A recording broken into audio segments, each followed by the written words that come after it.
8-year-old Nia stood at the school gate, watching the other children run to their fathers. She saw how they jumped into strong arms and heard their happy laughter fill the air. Her friend Lisa waved from her father's car, and Nia waved back with a small smile.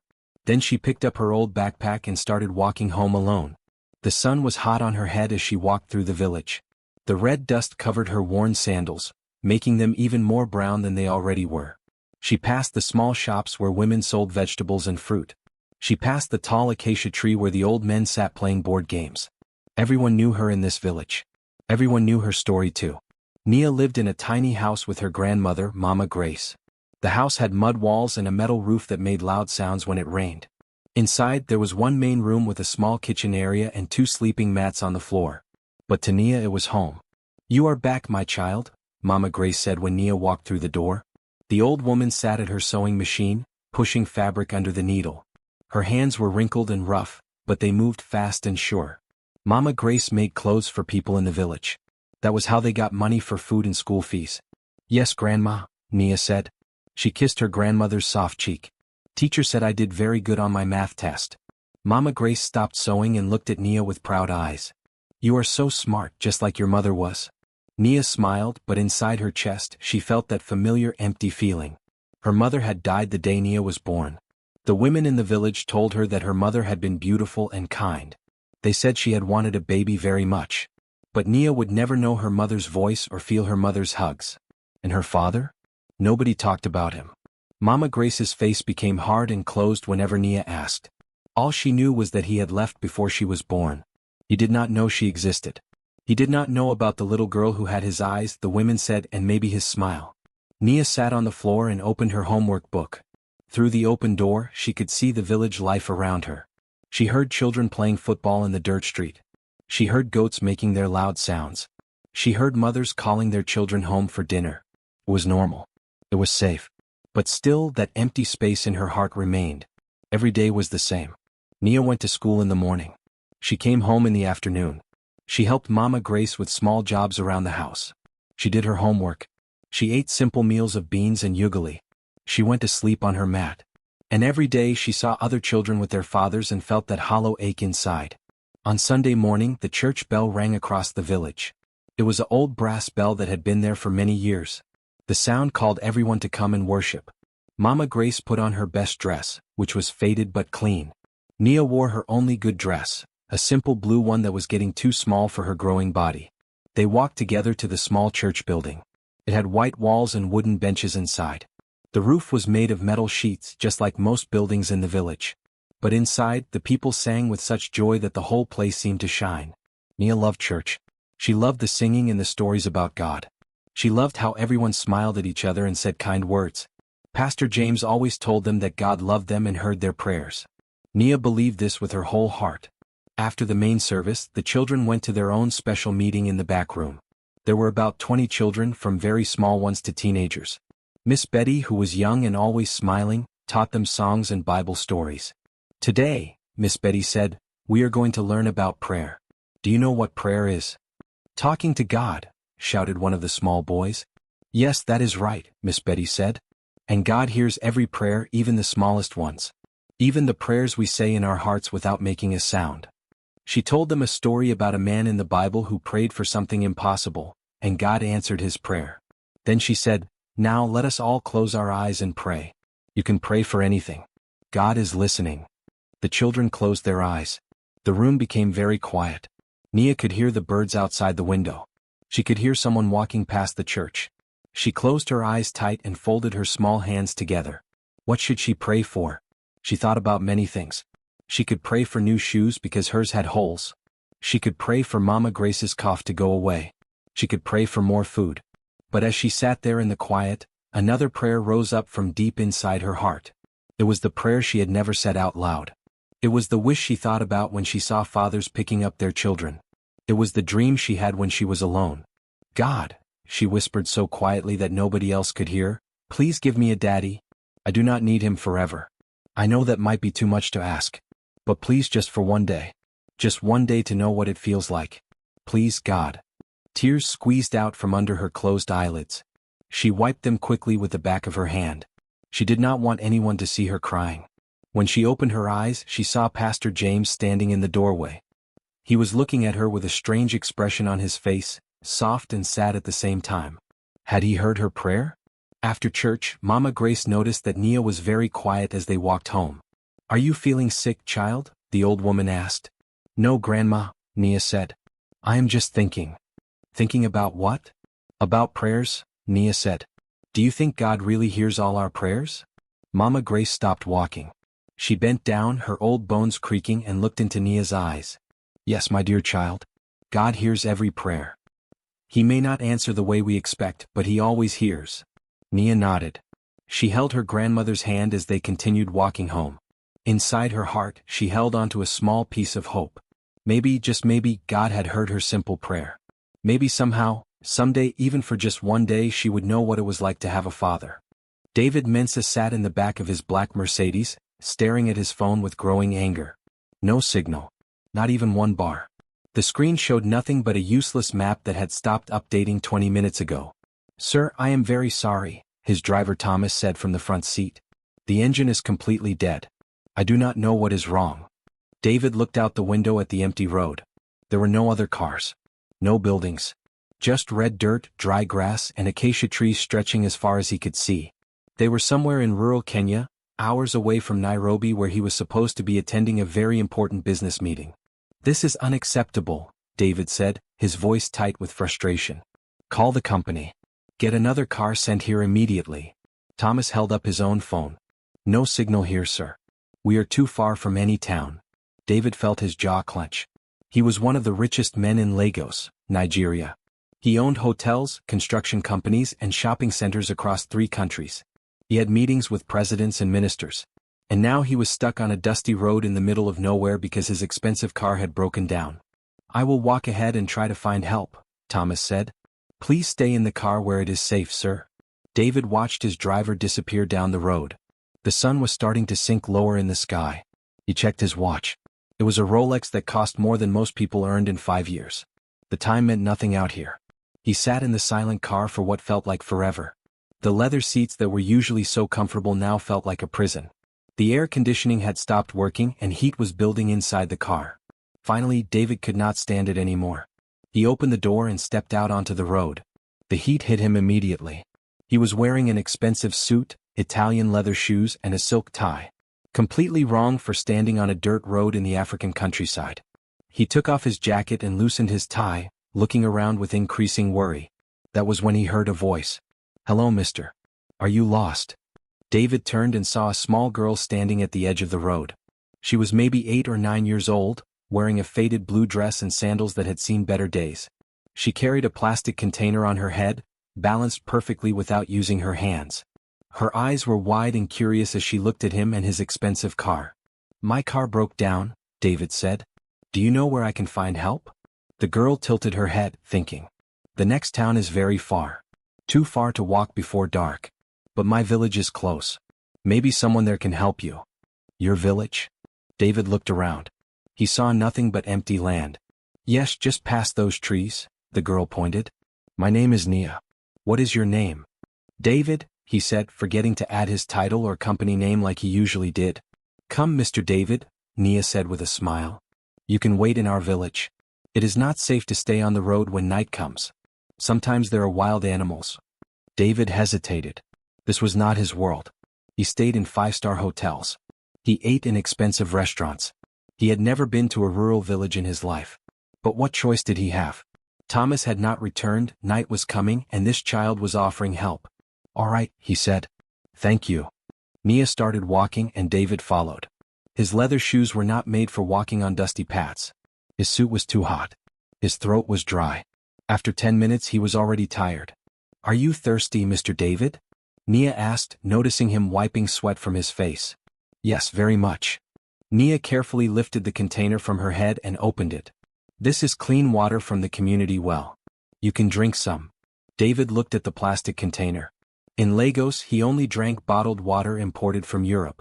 But his throat was burning with thirst. He took the container and drank. The water was warm but clean. It was the best water he had tasted in a long time. "Thank you," he said, meaning it. They continued walking until David saw the village. It was not like anything he had imagined. There were maybe 50 houses, all small with mud walls and metal roofs.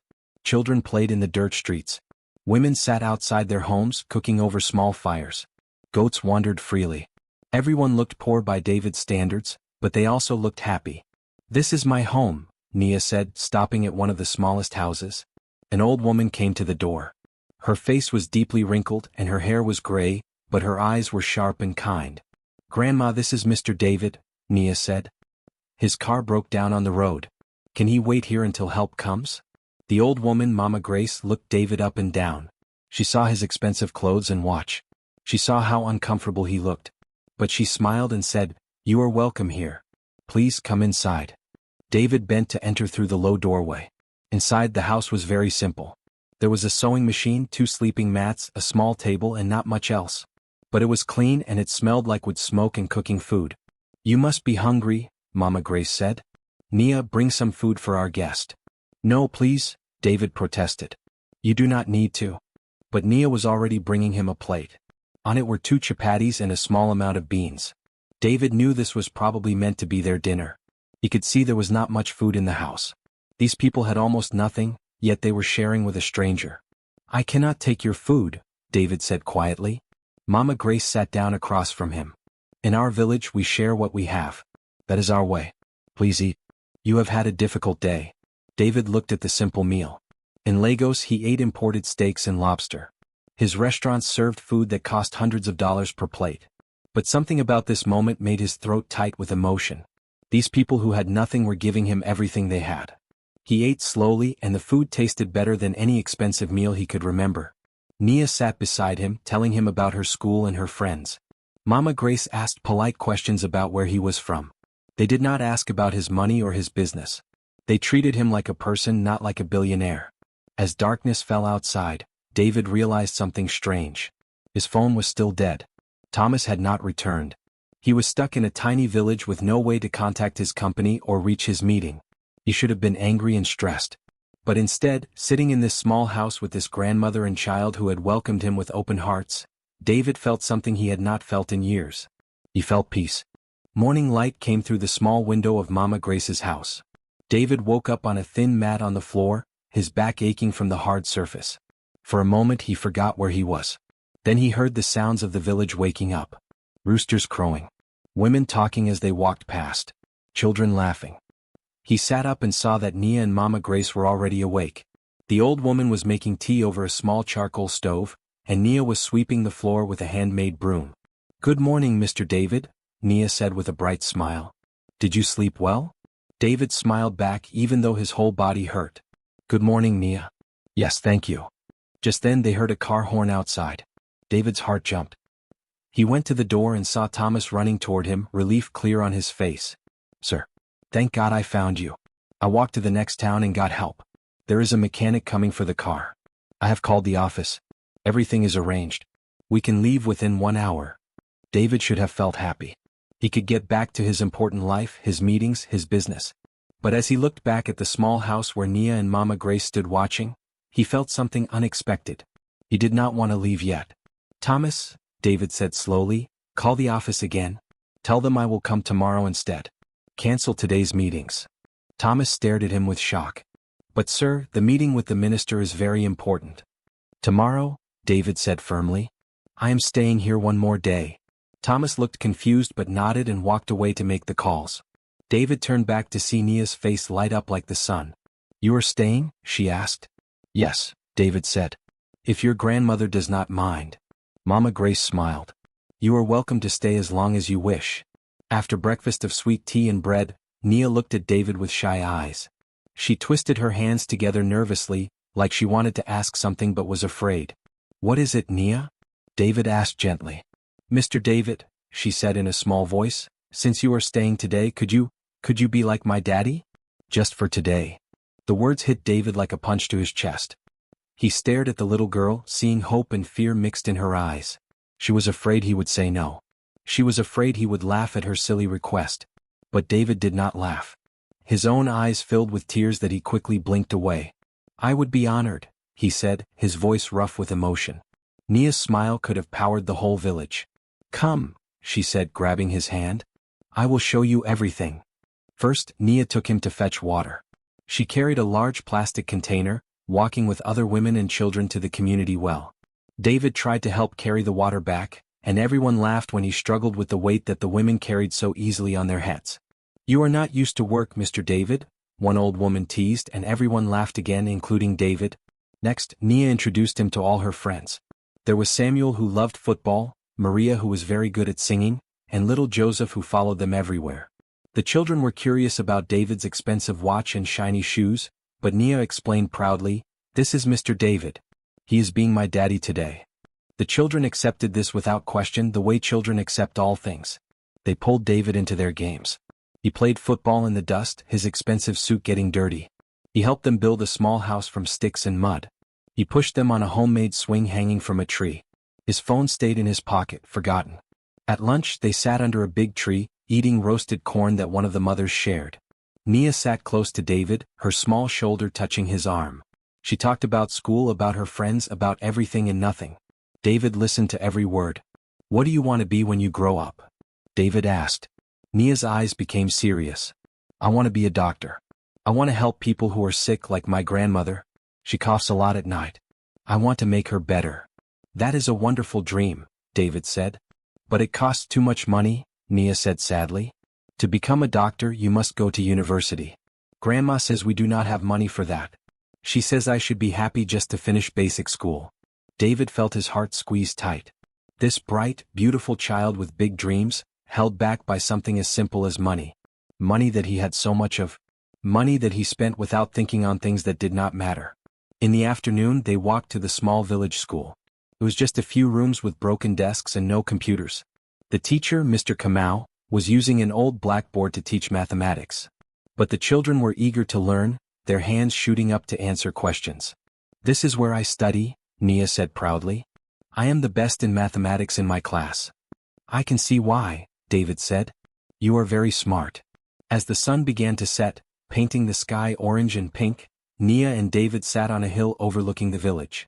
The small houses with their metal roofs glowed in the evening light. Smoke rose from cooking fires. The sounds of people preparing dinner drifted up to them. "Mr. David," Nia said quietly, "can I tell you a secret?" "Of course." "On Sunday at church, I prayed for something," Nia said, looking at her hands. "I prayed that God would give me a daddy, even just for one day. I did not think it would really happen. But then you came." David felt tears filling his eyes again, and this time he could not stop them. They rolled down his cheeks as he looked at this precious child beside him. "Nia," he said, his voice breaking, "I had a daughter once. Her name was Grace. She was 8 years old, just like you." Nia looked up at him with wide eyes. "She died 3 years ago," David continued. "She was sick, and even with all my money, I could not save her. After she died, I only worked. I did not smile. I did not play. I forgot how to be happy." He wiped his eyes. "But today, being with you, I remembered. I remembered what it feels like to be a father. I remembered joy. You gave me a gift, Nia. You gave me back a piece of my heart." Nia reached out and held his hand. Her small fingers wrapped around his large ones. They sat together in silence as the sun went down, a lonely billionaire and a little girl without a father, both finding something they had lost in each other. The evening meal at Mama Grace's house was simple but filled with warmth. They sat together on the floor, sharing rice and vegetables that the neighbors had contributed when they heard Mama Grace had a guest. In the village, when one person cooked extra, everyone ate. When one person had nothing, everyone shared. David watched how the community worked. Throughout the day, he had seen it again and again. A woman bringing milk for Nia. A man fixing Mama Grace's leaking roof without being asked. Children sharing their one ball so everyone could play. These people had almost nothing in terms of money, but they had everything in terms of love and support. "You have a beautiful community here," David said to Mama Grace. The old woman smiled, but then a cough shook her body. It was a deep, rattling cough that seemed to come from her chest. She covered her mouth with a cloth, and David noticed spots of red on it when she pulled it away. "What?" Nia jumped up immediately, bringing her grandmother water. "Drink, Grandma," she said, worry clear in her young voice. Mama Grace drank and the coughing stopped, but she looked tired. Very tired. "How long have you had this cough?" David asked gently. "Many months now," Mama Grace said, trying to smile. "It is nothing. Just old age." "Grandma has been to the clinic," Nia said quietly. The nurse said she needs to see a big doctor in the city. She needs tests and medicine. But it costs too much money. David felt something cold settle in his stomach. How much does it cost? Mama Grace waved her hand. Do not worry about such things. God will provide. He always has. But David pressed. Please tell me how much. Nia whispered a number. To David it was nothing. He spent more than that on one dinner in a fancy restaurant. He spent more than that on ties he never wore. But to Mama Grace and Nia, it might as well have been $1 million. It was impossible. And the treatment? David asked. If you get the tests? The nurse said I would need to stay in the hospital, Mama Grace said. Maybe for many weeks. The medicine is very expensive. But please, Mr. David, do not let this spoil our nice evening. Tomorrow I will sew more clothes. We will manage. We always do. David looked at Nia and saw the fear in her eyes. She was only 8 years old, but she understood. She knew her grandmother was very sick. She knew they had no money. She knew what might happen. The weight of reality pressed down on David's chest. Tomorrow he would leave. He would go back to his big house in Lagos with its 12 bedrooms. He would go back to his office with its view of the ocean. He would go back to his life of plenty while Mama Grace coughed blood and Nia worried about losing the only family she had. Outside, the sky was now fully dark. Stars appeared, more stars than David had ever seen in the city. The village was quiet except for the sound of crickets and the occasional bleat of a goat. Thomas appeared at the door. Sir, the car is fixed. We should leave early tomorrow morning if we want to reach Nairobi by noon. Yes, David said. Early tomorrow. After Thomas left, Nia came and sat beside David. She had something in her hands, something she was hiding. Mr. David, she said softly, I made something for you. She opened her hands and showed him a bracelet. It was made from colorful threads woven together in a pattern. Simple but beautiful. She must have made it during the day when he was not looking. I want you to have this, Nia said. So you will remember today. So you will remember your day as my daddy. David took the bracelet with shaking hands.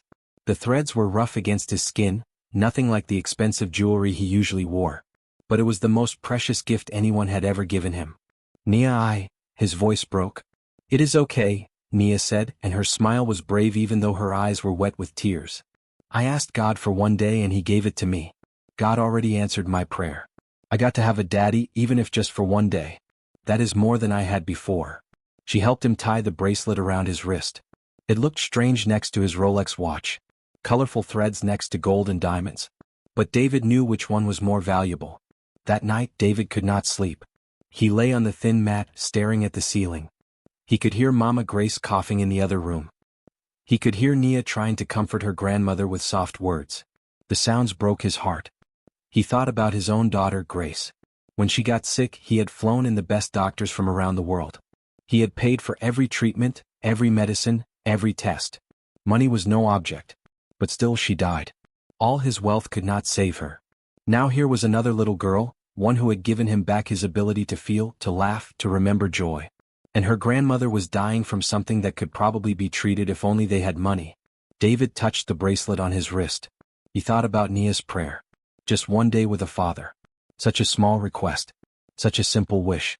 And she had been so grateful when it was answered. She was not asking for more.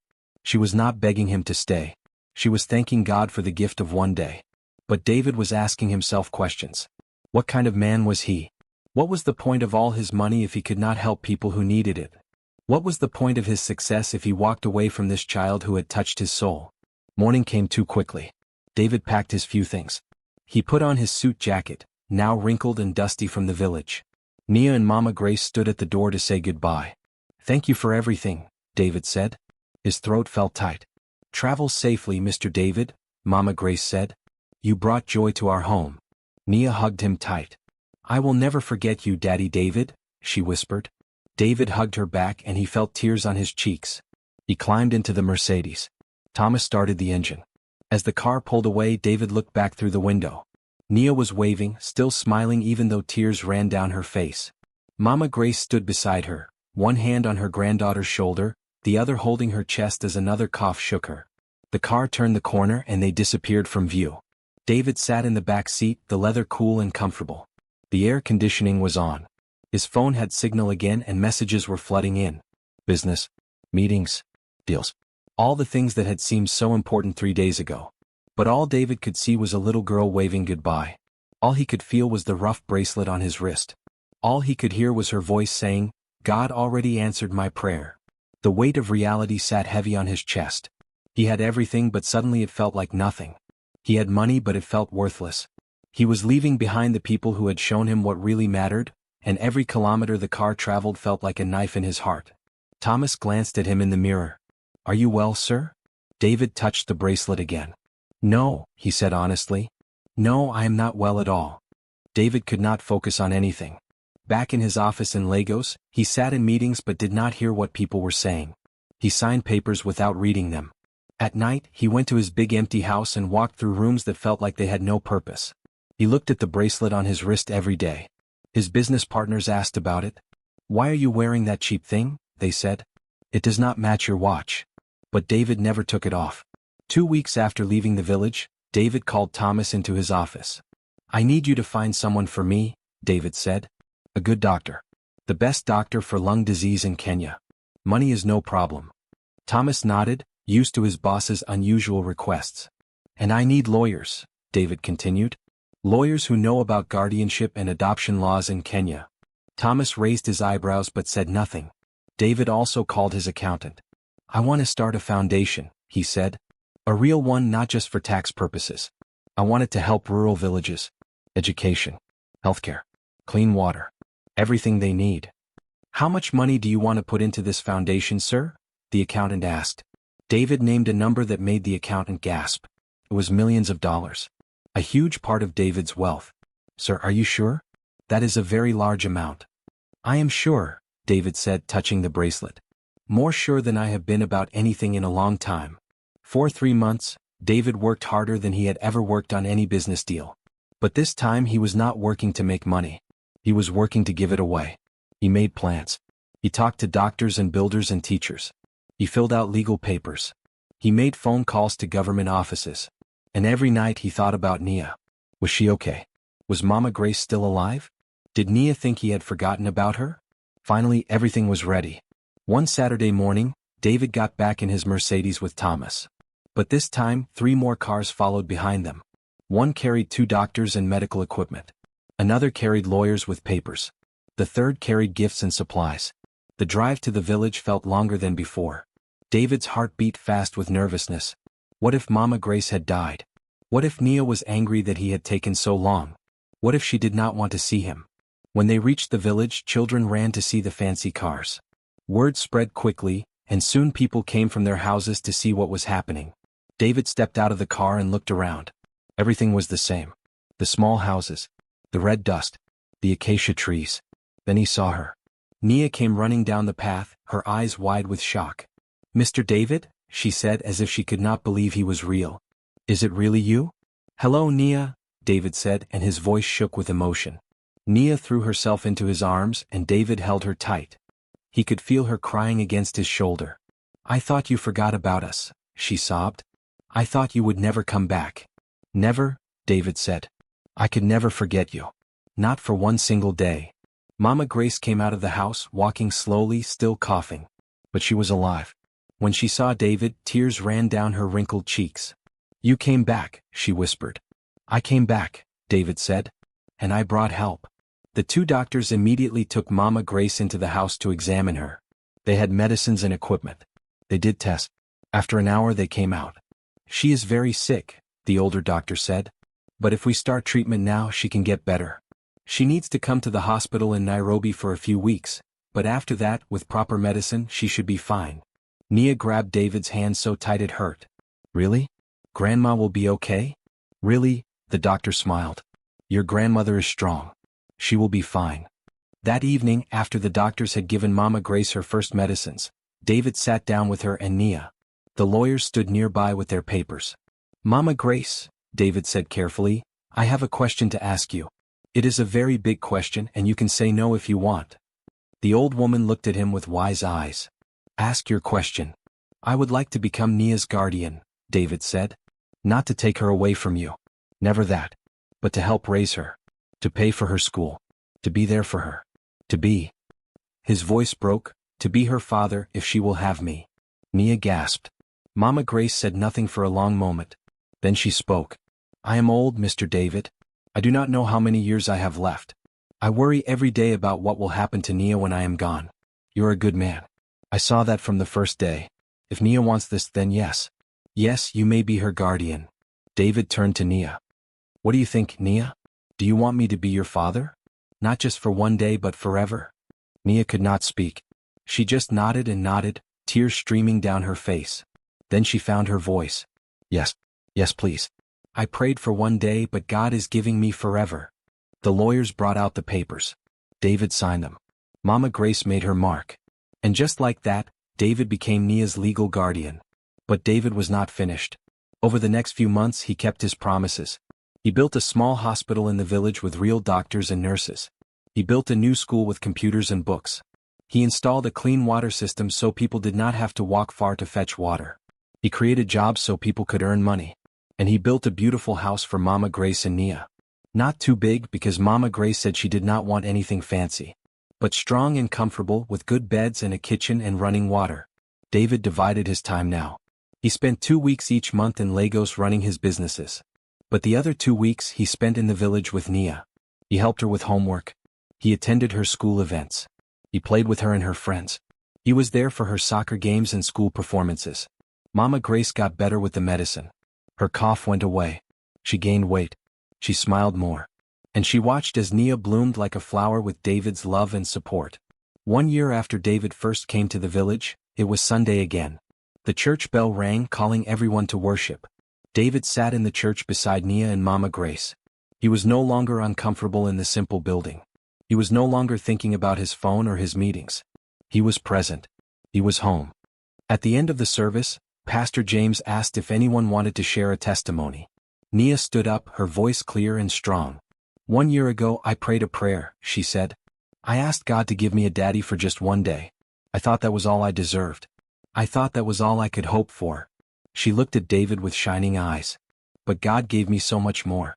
He did not give me a daddy for one day. He gave me a daddy forever. He gave me a father who came back. Who stayed. Who loved me. Nia's voice grew stronger. I learned something important. Sometimes we pray small prayers because we think we do not deserve big blessings. But God's love is bigger than our prayers.